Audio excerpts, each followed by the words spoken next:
It's the Edexcel GCSE Maths Foundation Calculator Paper 2 from June 2023. Let's get straight into it.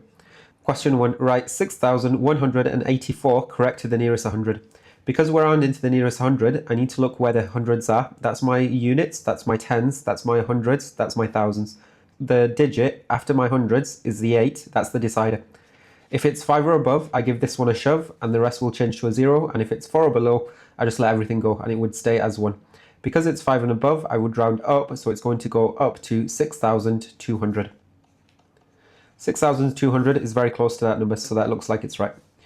Question 2. Write 0.7 as a fraction. This is my units and this is my tenths, so I have 7 tenths. Another way you could do it is type in 0.7 on your calculator and it would show it as a fraction.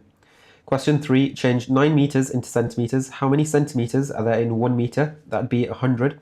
We want 9 meters, so on the left hand side, from 1 to get to 9, we've multiplied by 9. On the right hand side, we need to do the same thing, and 100 multiplied by 9 is just 900. So that's 900 centimeters.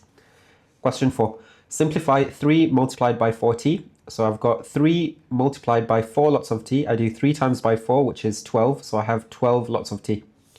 Question 5. Here is a list of numbers. Which of these numbers is a multiple of 25? Let's write out our multiples, our times tables of 25. So start off with 25, add 25 again would be 50, then 75, and then 100. And you can see 100 is over here, so that's the number that you want. Question 6. Shari has a fair ordinary dice. She rolls the dice once. On the probability scale, mark with a cross the probability that Shari gets the number 7. On a dice, what do the numbers start and end with? So they start with 1 and they go all the way up to 6. So there is no 7, so there is no chance of getting a 7. So that would be 0. It's not going to happen. Part B, on the probability scale, mark with a cross the probability that Shari gets an even number. So if we have 1, 2, 3, 4, 5, and 6 on our dice, our even numbers, our multiples of 2 are 2, 4, and 6. That means we have 3 possible chances of getting an even number out of 6 total possible chances. If we simplify that fraction, divide by 3 on the top and the bottom, becomes 1/2. So our cross would go there. That would be evens. 7. Here is a triangle. The triangle is accurately drawn. Measure the length of AC. We're just trying to find the length of this line A to C. Measure this with a ruler. Be very careful. Be accurate. It would be 9.3 centimeters. Part B. Measure the size of angle B. So we want that angle. You'd use a protractor for this, and it would come out at 106 degrees. Here is a different triangle. It says QP is equal to QR. So Q to P is the same as Q to R. So these two lines are the same, and you can just draw a line on them to show that they're exactly the same as each other. Write down the mathematical name of this triangle. Because we've got two sides that are the same and one side that's different, this would be an isosceles triangle. Question 8. The diagram shows 3 motorway services P, Q, and R on a map. The map has a scale of 1 centimeter equals 4 kilometers. Work out the distance from P to R. We're trying to find that whole distance from P to R. We know where it is on the map. It's 8 plus 16. So we do 8 add 16. 8, 16, 24. So that's 24 centimeters. And the scale is 1 to 4 kilometers. We're trying to find what 24 centimeters are. On the left-hand side, we've multiplied by 24. On the right-hand side, we need to do the same thing. You can do it on your calculator or just double 24 twice. 24, 48, 96. So that'd be 96 kilometers.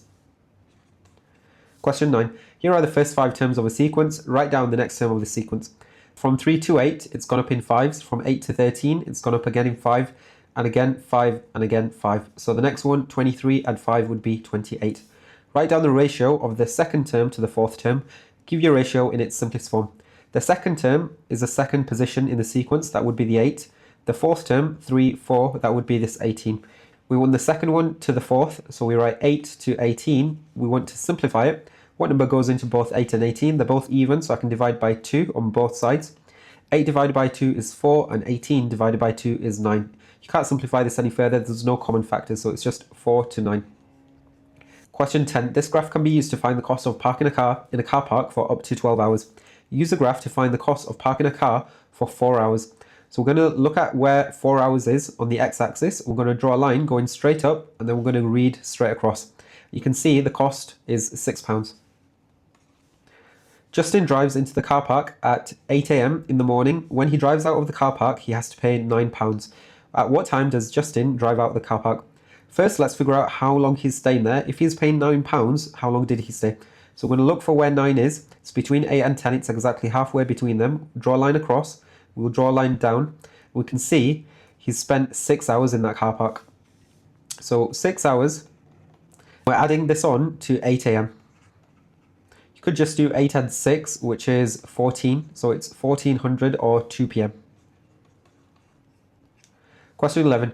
The table shows information about the weights of the people in a hotel lift. So here we've got one person that weighs 40 kilos, 2 people that weigh 50, 4 people that weigh 60, and so on. Show that the total weight of the people in the lift is less than 1,200 kilos. To find out the total weight of the people that weigh 40 kilos, we do 40 multiplied by the 1, which is just 40. To find out the total weight of the people that weigh 50 kilos, we do 50 multiplied by the 2 people that weigh 50. 50 times by 2 is 100. Then we do the same thing. 60 times 4 is 240. 70 times 5 is 350. 80 times by 3 is 240. 90 times 1 is 90. We just need to prove that it's less than 1,200 kilos. So we're going to add up all of these. So we'll just put a total at the bottom.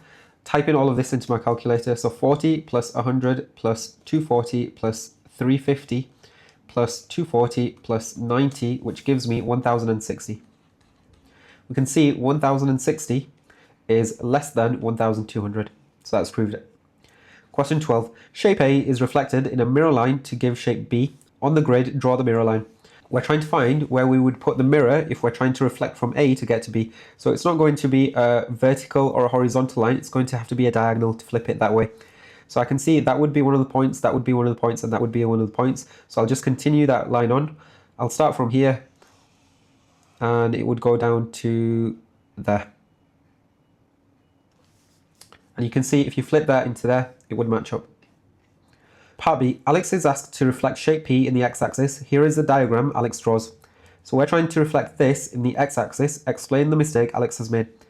Alex hasn't reflected it in the x-axis, he's reflected it in the y-axis, the one going up and down. He needs to be reflecting it in this x-axis. So if he did reflect it in this x-axis, because this is 2 points away from the x-axis, that point would be 2 away, that would be over there. That point would be 4 away from the x-axis, or 2 away from this one, so that would be there. And that one would be, again, 4 away, so that would be there. And if he did reflect it correctly, it would look like this. So that's how it should look. Let's just explain that mistake. So the mistake is Alex has reflected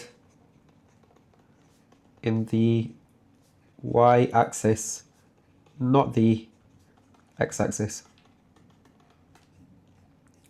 Question 13. There are 50 teachers in a school. This is 1/16 of the total number of people in the school. Work out the total number of people in the school. So this is saying that these 50 teachers is equal to 1/16 of the total population. So we're trying to find the total number of people, we're trying to find the full population, we're trying to go for 16/16. On the right hand side, what have we multiplied by to get from 1/16 to 16/16? We multiplied by 16. So we're going to do the same thing to the left hand side, we're multiplying by 16. 5 times 16 is 80, so that would be 800. Question 14. Packets of sweets are put into boxes. We've got packets and we've got boxes here. Each packet is a cuboid 80mm by 60mm by 20mm. That's this one. Each box is a cuboid 72 by 48 by 24 centimeters. Work out the greatest number of packets that can be put into each box. So we're trying to find how many packets can we put from here into here. The first thing that I can see is that these are in millimeters and these are in centimeters. So for me to work this out, I need them to be in the same units. So how many millimeters are there in 1 centimeter? It would just be 10 millimeters. So to get these millimeters into centimeters, I just need to divide by 10. To get from 10 to 1, I divide by 10. So this one would become 2 centimeters. This one would become 6 centimeters. This one would become 8 centimeters. And if I want to find out how many fit from here into here, I need to find the volume of this cuboid and find the volume of this cuboid and then figure out how many volumes would fit from here into here. So how do you find the volume of a cuboid? All you do is you multiply the length by the width by the height. All you do, you multiply the unique sides by each other. So the volume of the packets is going to be 8 times by 6 times by 2. And 8 times 6 is 48. 48 times by 2 is 96. That would be in centimeters cubed. I'm going to do the same thing with the box. So the volume of the box is equal to 72 multiplied by 48 multiplied by 24. See what that is? So 72 multiplied by 48 multiplied by 24, 82944. So 82,944 centimeters cubed. We're going to place these packets into the box, so we're dividing this one by this one. So 82944 divided by 96 is equal to, just use your ANDS button, divided by 96, which is equal to 864. So 864 packets would fit into that box. Question 15. Here is a fair ordinary dice and a fair 8-sided spinner. Charlie throws the dice once and spins the spinner once. Is Charlie more likely to get a number less than 3 on the dice or a number greater than 5 on the spinner? Show all you're working. Let's find the probability of getting less than 3 on the dice. The dice has 6 faces, and to get less than 3, you could have 1 or a 2. You can't get 3. So probability for the dice, there's 2 possible chances out of 6, and if you simplify this, you would get 1/3. For the spinner, we're looking for a number greater than 5, so it could be 6, 7, or 8. That means we have 3 chances out of 8 for that one. So the probability for the spinner is 3/8. We want to figure out which one is more likely, which has a greater chance. Right now, I can't compare these because these don't have the same denominators. There's 2 ways that I could do this. I can convert them both to decimals, or I could convert them into fractions with the same denominator. I'm going to choose to do decimals just because I think it'll be easier. So 1/3, you can just do this on your calculator. 1 divided by 3 is 0.3 recurring. And 3/8, if I do this on my calculator, 3 divided by 8 gives me 0.375. And now I can compare them. Just write this out so it looks more clear. So that would be 0.333 and going on forever. And you can see the tenths are the same, the 3's are the same, but the hundredths, that's a 3 and that's a 7. So this is the smaller number. So the spinner has a greater chance. The probability of the spinner is greater than the probability than the dice. And that's because 3/8, this one, is greater than this one, the 0.3 recurring, or 1/3. Question 16. Paolo drives at an average speed of 56 kilometers per hour for 1 hour and 45 minutes. Work out the distance Paolo drives. So here we're going to be using our distance, speed, time formula triangle. And we have the speed, which is 56. We have the time, it's 1 hour 45, but this is in hours and minutes. Because this is per hour, we need all of this in hours. This is in hours and minutes right now. So we need to find what fraction of an hour is 45 minutes. Because it's 45 out of 1 hour is 60 minutes, 45 over 60, if you simplify that, you can do it on your calculator or divide both of these by 15, gives you 3/4. This is 1 3/4, or you could write it as 1.75. You can do all of that on your calculator. We're trying to find distance. So we're going to be doing speed multiplied by the time. So speed times by time, which is equal to 56 multiplied by 1.75. So it should be around double 56, which is 98. So it's 98 kilometers that Paolo is driving. Question 17. There are 3 cinemas, A, B, and C. The mean number of seats per cinema is 380. There are 350 seats in cinema A. There are 250 seats in cinema B. Work out the number of seats in cinema C. So we have the number of seats in A and B. We have the mean for all 3 of them, but we're trying to find this value over here. That's what our goal is, the number of seats in C. So how do we normally find the mean? We take the total and we divide it by the frequency, how many numbers there are. Here we know what the mean is. The mean is 380, and the total is 350 plus 250 plus this missing number, which we don't know. That's what we're trying to find, x. And that's being divided by our frequency. Here is 3 because there's 3 numbers. Now we just need to solve this. On the right hand side, what's happening, this x is being added to all of this, so I can simplify that bit, and it's being divided by 3. So to get rid of this divide by 3, I'm going to multiply by 3 on both sides. We're doing 380 multiplied by 3, which gives us 1,140 is equal to this bit on the top. Can simplify this, 350 add 250, so that's 600 plus x. So x is being added to 600. I need to take away 600 from both sides, so I'm going to take away 600 there, take away 600 there. 1,140 take away 600 would be 540 is equal to x. And you can check this.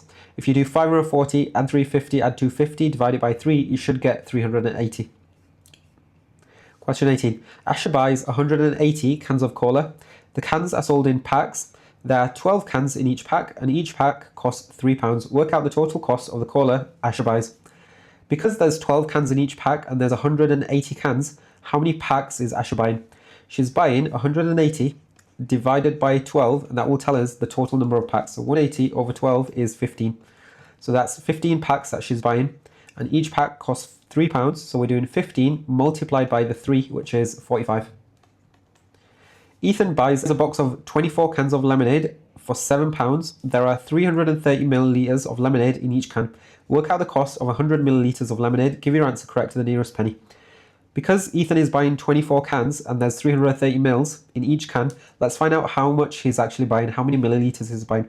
Let's do 24 multiplied by 330, and this is telling us how much lemonade he's buying, how many millilitres. So 24 times 330, which is 7,920, and this is in millilitres. So I'm just going to write it here, 7,920. That's in millilitres.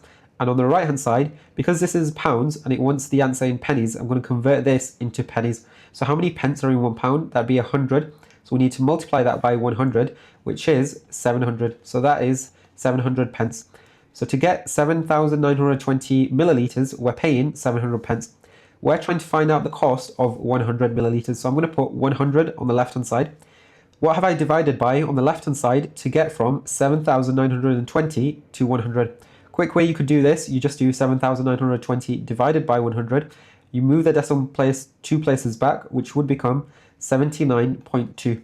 And if you multiply this answer by 100, you would get 7,920. So I'm going to do the same thing to the right hand side. I'm going to divide it by 79.2. So 700 divided by 79.2, which is 8.8384. Once the answer correct to the nearest penny, this is already in pence, so I need to look after the unit.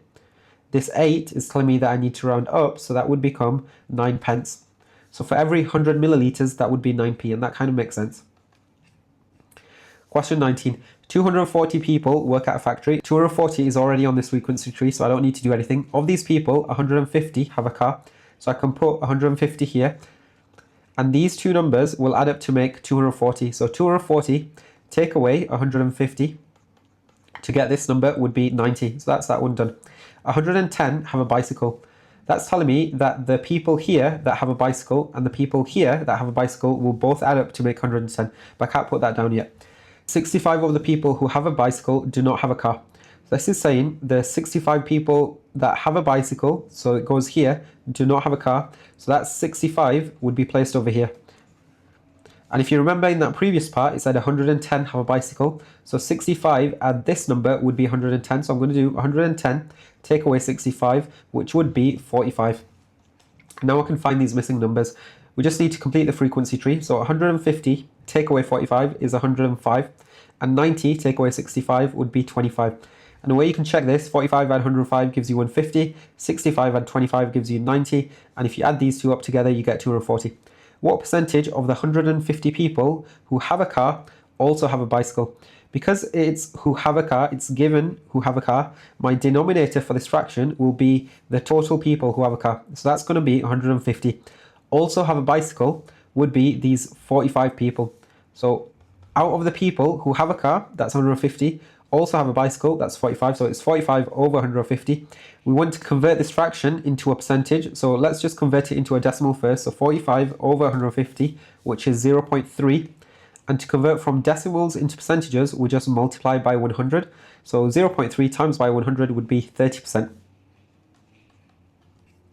Question 20, work out the value of this calculation. Write down all the figures on your calculator display. All this is testing us on, can we type this in correctly? So 25 minus the square root, so we'll press this button, of 43.87 over 6 plus 2.1 squared, and you look for this button to get that squared.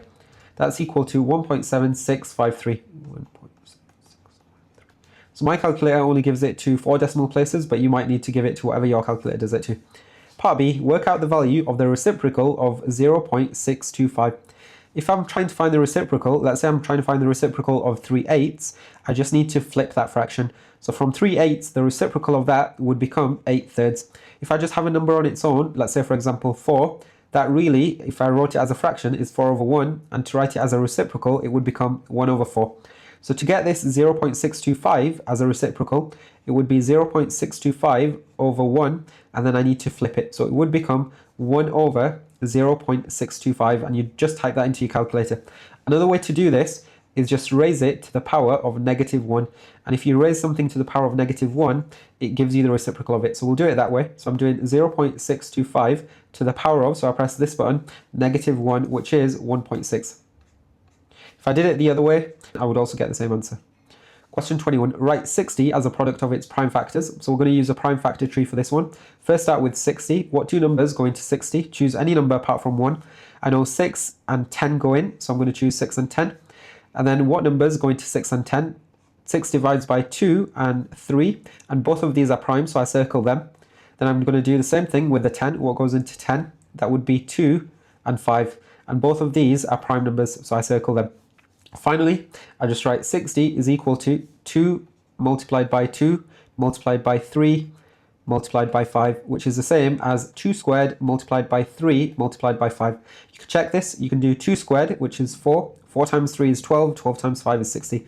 Another way you can check this is you type in 60, press shift, and then press this factor button where the apostrophes are, and this just means factors. So you're finding the factors of it, and 2 squared times 3 times 5, and it matches up with our answer. Question 22. There are 48 counters in a bag. There are only red counters and blue counters, and the number of red to the number of blue is 1 to 2. Let's just write that. So red to blue is in the ratio 1 to 2. Helen has to work out how many red counters there are in the bag, so we're trying to work out this value. She says there are 24 red counters in the bag because 1 is half of 2 and 24 is half of 48. She's thought to find the reds. This red is 1/2 because it's 1 to 2, and you just find 1/2 of 48, but that's incorrect. This is a ratio. Is Helen correct? Give a reason for your answer. So whenever we're doing this, we need to first find the total number of parts. So total number of parts here, 1 and 2 is 3, so 3 parts. That's equal to the total number of counters, which is 48. We need to find out what 1 part is. So on the left-hand side, we've divided by 3. On the right-hand side, we also need to divide by 3. 48 divided by 3 is 16. So that 1 part is equal to 16, not 24. So Helen is incorrect.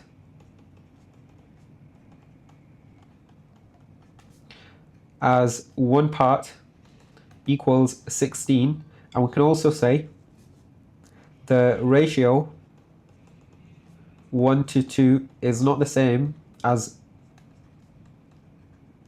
1/2. Question 23. N is greater than or equal to -2, and it's less than 5, and n is an integer. Integer just means your whole numbers, your counting numbers. So let's write what all of the numbers could be.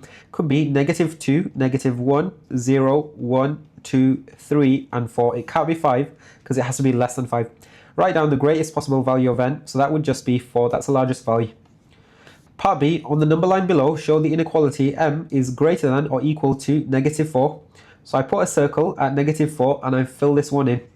Because there's more pen on the inequality sign, I put more pen on the circle. And m is less than 1, so I draw a circle at 1 and then I just connect those 2 points up. I don't fill this one in because there's not more pen on that. That's not a less than or equal to. Part C, solve 2 over 5g minus 4 is less than 6. I just imagine this is an equal sign and I just treat this like a normal equation. What's happening to this g? It's being multiplied by this 2/5, and then we're taking away 4. So we've got to get rid of the last thing that happens to it first. We're going to get rid of this -4. The opposite of minusing 4 is adding 4. So we're going to add 4 to both sides. So now we've got 2/5 g. We're adding 4, so it gets rid of that, is less than 6 add 4, which is 10. Right now, g is being multiplied by 2/5, so we need to divide by 2/5. So we divide by 2/5 there, divide by 2/5 there. So g would be less than 10 divided by 2/5. Just use your calculator. 10 divided by, I know 2/5 is 0.4, so that would be 25. I can also check this on my calculator, so I would type in this inequality, but I'm just going to use an equal sign instead. So the fraction button, 2/5, and we need x, which is this right bracket where x is. So I'm going to press alpha to get that x come up, minus 4, and I want this solve button, I want this equals, so I press shift equals, and it's equal to 6, and it should be 25. Mine does it in one go, but you might have to press enter twice, so it's 25, and you can see mine is also 25. Question 24. Here is a triangle and a rectangle. All measurements are in centimeters. The area of the triangle is 10 centimeters squared, greater than the area of the rectangle. This is saying if I find the area of this rectangle and add 10 to it, I get the area of this triangle. So those two are equal to each other, but I need to add 10 to that one. Work out the value of x. How do we find areas of triangles and rectangles? For triangles, we do the base times the height, and then we divide it by 2. For rectangles, it's a little bit easier. We just do the base times by the height. Let's do the triangle first. So we're doing 8 multiplied by 6x, and then we're dividing that by 2. A quick way you could do it, you could just do 8 divided by 2 and do 6x times by 4. But if you did it the long way, 8 times 6x is 48x. 48x divided by 2 is 24x. But it would just be better if you do 6x times by 4. That would be quicker. Then for the rectangle, we're going to do 5 multiplied by this 4x minus 1. So I'm going to write 5 with a bracket 4x minus 1 because all of this is being multiplied by this 5. So I multiply everything on the outside of this bracket by everything on the inside of this bracket. 5 multiplied by 4x is 20x. 5 multiplied by negative 1, a positive times a negative is a negative, so it's negative 5. I know if I add 10 to this, it's equal to that. So I'm going to write 24x, which is this area, is equal to this area plus 10. So it's equal to 20x minus 5 add 10.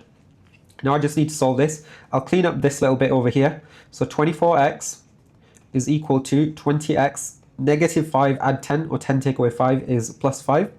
I've got x's on both sides, so I want to move my x's on one side and I want to keep my numbers on the other side. Because I've got more x's here, this number is larger than this one, I'm going to move my x's to the left hand side, so I'm taking away 20x from both sides. And I'm left with 24 take away 20 is 4, so 4x is equal to, that's disappeared, equal to 5. X is being multiplied by 4, so I need to do the opposite, divide by 4. And x would be 5 divided by 4, just write it as a fraction. Don't have to convert it to a decimal, you can just leave it like that. Question 25. Last year, a family recycled 800 kilograms of household waste.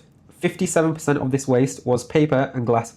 The weight of the paper recycled to the weight of the glass recycled was 12 to 7. Let's write that. So paper to glass was in the ratio 12 to 7. Calculate the weight of the glass the family recycled. First, let's think about how much of the waste was recycled. So we're trying to find 57% of 800. An easy way to do this is if you find 57% as a decimal and you multiply it by this 800. So how do you convert percentages into decimals? Percentages are always out of 100, so we divide it by 100. That would become 0.57. So we're doing 0.57 multiplied by 800. Should be a little bit larger than 400. So it's 456. So this is the total amount that was recycled. And now we want to find the weight of the glass. So we're trying to find out how much these 7 parts are. How many parts are there altogether? 12 add 7 is 19. So there's 19 parts, which is equal to this 456. We want to find out one part first. On the left hand side, what have we divided by to get from 19 to 1? Divided by 19. So we do the same thing to the right hand side. 456 divided by 19, which is 24. We only care about these 7 parts, so we're going to multiply that by 24 because one part is 24. 7 multiplied by 24, which is 168. You could multiply this one as well. If you do 12 times by 24, you get 288. And if you add up both of these numbers together, you should get 456. But the answer that we care about here is this 168. Question 26. A number D is rounded to 1 decimal place. The result is 12.7. Complete the error interval for D. How do we write error intervals? There's a formula that we can use. So the error interval is the original number plus and minus the limit of accuracy. This just means what has it been rounded to divided by 2. Here, what's the limit of accuracy? Because it's been rounded to 1 decimal place is to the nearest tenth. So 1 decimal place is also 0.1. So I'm going to write that here. The original number was 12.7. We're plussing and minusing 0.1 divided by 2. That's the same as 12.7 plus and minus 0.1 divided by 2 is 0.05. So to do the smaller one first, 12.7 take away 0.05 is 12.65. To do the larger one, 12.7 add 0.05 is 12.75. You can check this. If I round this to 1 decimal place, it would become 12.7.